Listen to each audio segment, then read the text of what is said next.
All right, welcome back, Focus Learners. Today, we're embarking on a pretty fascinating quest. We are going to demystify the core frameworks that literally build our understanding of the world.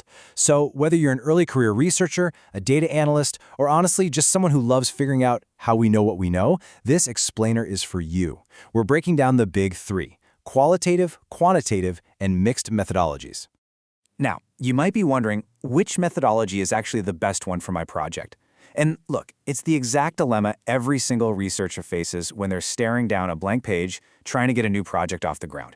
If you've ever felt completely paralyzed by this choice, believe me, you are not alone. Because it's not just about picking a tool, right? It's about deciding how you're going to fundamentally view the world to solve your specific problem. So, here's our roadmap for this explainer. First, choosing your research paradigm. Second, qualitative, the deep dive. Third, quantitative, the big picture. Fourth, mixed methods, the third paradigm. And finally, number 5, putting it into practice. Okay, let's jump right into Section 1, choosing your research paradigm. So what even is a paradigm? Well, in research, a paradigm is basically your fundamental belief system. It's the lens through which you view reality. And this brings us to what I like to call the great friendly rivalry of the academic world. Over on one side, we have the constructivists. These folks believe reality is entirely subjective. It's socially constructed by individuals. Think of it as multiple truths depending on exactly who you ask. And then, on the other side, we have the positivists. They firmly believe in a single, objective reality that we can measure with hard, quantifiable facts. Ultimately, your specific research question is going to dictate which of these lenses you need to put on. Moving on to Section 2, qualitative, the deep dive. I want you to imagine the qualitative researcher as a detective. They're on the hunt for deep, underlying motives and rich, really complex stories. Now, this detective work is firmly rooted in the constructivist paradigm, and hey, don't let the academic jargon intimidate you here. All that really means is that to understand a phenomenon, you have to look closely at how people actually experience it. An objective reality just doesn't exist independently out there. It's built by the people living it. So, if 10 different people experience the exact same event, you might literally end up with 10 different, completely valid realities. So how exactly does our detective gather their clues? Well, they use qualitative data collection tools. We're talking about things like semi-structured interviews, focus group discussions, and ethnography, which is basically observing subjects right in their natural environments. Now check out the sample size for this. They're typically targeting just 15 to 60 participants. Why so few? Because it's all about building close one-to-one relationships to uncover deep feelings, lived experiences, and those really complex why and how questions. You are going for absolute depth here, not breadth. All right, Section 3, quantitative, the big picture. So, if the qualitative researcher is our detective, the quantitative researcher is the census taker. They're looking out over large crowds for sweeping trends. And this brings us right to the positivist paradigm. For our census taker, the world is completely objective. You understand a phenomenon by looking at quantifiable, measurable facts to test a specific theory.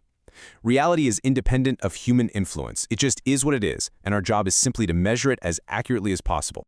Now, to measure this objective reality, you obviously need different tools. Quantitative data collection relies heavily on structured questionnaires, large-scale surveys, and systematic random sampling.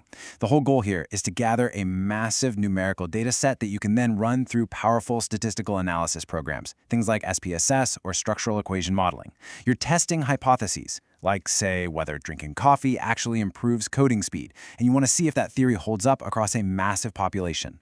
So, the absolutely crucial takeaway here is understanding where each of these methods shines. Qualitative aims for a really deep understanding of social phenomena using a small sample and massive amounts of raw textual data. But, it's not generalizable to the whole world. Quantitative, on the other hand, aims for generalization and confirmation. It uses large samples, crunches the numbers, and gives you highly generalizable results. They are literally completely different tools built for completely different jobs. Which brings us to Section 4, mixed methods, the third paradigm. But what happens when your problem is so incredibly complex that neither the detective nor the census taker can solve it on their own? Enter mixed methods. And its core superpower is this amazing concept called triangulation. Let's bust that jargon real quick. In trigonometry, if you know a few different angles, you can locate a fixed point perfectly, right? Well, in research, triangulation means using multiple methods to view a single problem from totally different angles. By comparing that qualitative depth with the quantitative data, you can pinpoint the validity of your findings with incredible accuracy. I love this summary from the source material. It says, mixed methodology is about mixing qualitative methodology with quantitative methodology to pragmatically triangulate results and making research findings more robust. It's not just doing extra work for the sake of it. It's a super pragmatic way to mitigate the inherent biases and blind spots you get when you rely on just one single method. All right, our final section, number 5, putting it into practice.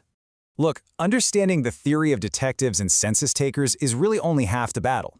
How do we actually structure a real-world research project to use both?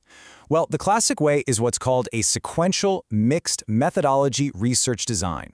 Sequential is the absolute key word here. You don't just do both methods at the exact same time and cross your fingers hoping they match up. No, one feeds directly into the other in a very specific order. Let's break that process down step by step so it's super clear. Step 1. You start out as the detective, conducting qualitative interviews to gather all that rich, detailed text. Step 2. You perform a thematic analysis on those interviews to pull out the core categories and ideas. Step 3. You take those exact themes and use them to build a massive quantitative survey. And finally, Step 4. You triangulate the results. Basically, you've taken those deep, highly subjective themes and objectively tested them on a huge population. It's brilliant. Ultimately, what you should take away from all of this is that mixed methods give you the absolute best of both worlds. You get the trustworthiness of qualitative research, meaning you know for sure you've deeply understood the human experience, and you combine that directly with the rigor of quantitative research, knowing your findings are statistically sound and actually generalizable. So as we wrap up this explainer, I want to leave you with a bit of a challenge for your own work. Now that you have the deep diving tools of the constructivist and the wide lens tools of the positivist right at your fingertips, what complex problem are you going to solve by looking at it from more than one angle? Thank you so much for joining me today, and as always, stay curious.